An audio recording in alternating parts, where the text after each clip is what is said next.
नमस्कार साथियों, सभी को चौथे नवरात्रि की हार्दिक शुभकामनाएं। आज माँ का चौथा नवरात्र है और आज हम बात करेंगे माँ के चौथे स्वरूप कुष्मांडा। कुष्मांडा को हल्की सी मुस्कुराहट के साथ माँ ब्रह्मांड में ऊष्मा प्रदान करती है। कुष्मांडा का मतलब होता है कु का मतलब थोड़ा, ऊष्मा का मतलब ऊर्जा और अंड का मतलब होता है ब्रह्मांड। हल्की सी मुस्कान के साथ पूरे ब्रह्मांड को रोशन करने वाली, ऊष्मा प्रदान करने वाली देवी कुष्मांडा है। इनके 8 हाथ होते हैं और सिंह की सवारी है, जैसे कि दुर्गा के ज्यादातर रूपों में पाई गई है। माँ के हाथ में गदा, चक्र, धनुष, कमंडल और जपमाल भी है। जहाँ माता दिखाती है कि हर शस्त्रों से सुशोभित है, लेकिन हाथ में भक्ति के लिए जपमाल भी है। कैसे हम अपने भक्ति में माला जप के प्रभु को पा सकते हैं, ये उनकी साधना कर सकते हैं। यूं तो शास्त्रों के अनुसार माँ सूर्य के अंदर निवास करती है, जहां से वो पूरी सृष्टि को ऊर्जा प्रदान कर रही है। सबके जीवन का आधार है। सूर्य नहीं होगा तो कैसे पृथ्वी पर सब जीवित रहेंगे, कैसे ऊर्जा मिलेगी सबको। माँ कुष्मांडा सूर्य को ऊर्जा प्रदान करती है स्वयं।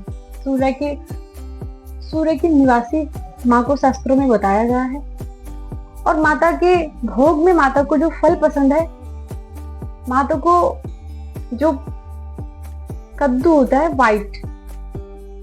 व्हाइट कद्दू माँ को पसंद है, और मालपुए या फिर गुड़ का उनको भोग लगाया जाता है। आज के जो उनको भोग प्रिय है, मैं आपको वो बता रही हूँ।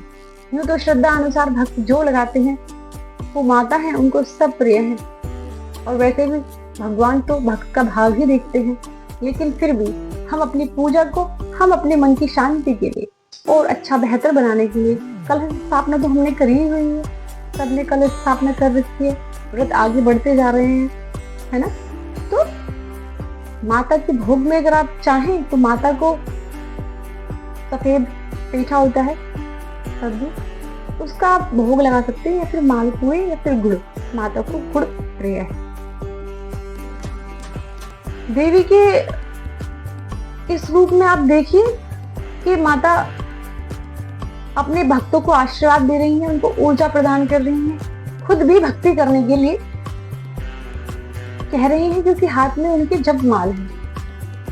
और जो निराश है, जिनके ये लगता है कि मेरा कुछ नहीं है, मैं एकदम उदास हूं, अंधकार में डूब जाने वाला व्यक्ति, उसको दूर करने वाली देवी माँ कुष्मांडा है।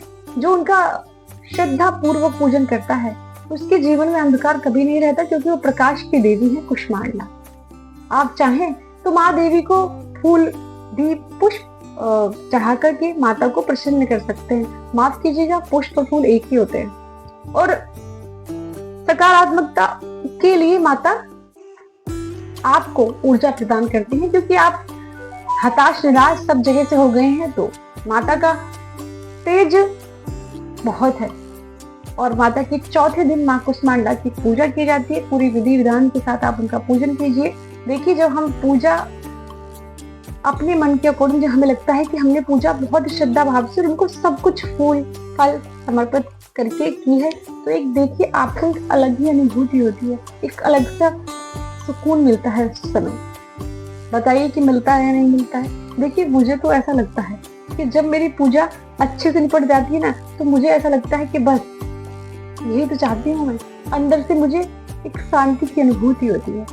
आप लोगों का पता नहीं, क्योंकि भक्त तो भगवान के साथ समय व्यतीत करें और अच्छा जाए, तो वो उनके लिए एक अनमोली समय बन जाता है।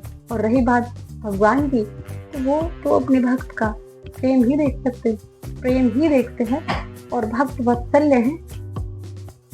जितने भी प्रभु हैं, आप उनको जिस रूप में पूछते हैं, वो उसी रूप में आपके साथ प्रसन्न रहते हैं। यही उनकी क्या कह सकते हैं, यही उनका बड़ापन है, यही उनकी अपने भक्त के प्रति स्नेह दिखाने का तरीका कह सकते हैं हम इसको। तो सभी को चौथे नवरात्रि की बहुत बहुत शुभकामनाएं। धन्यवाद।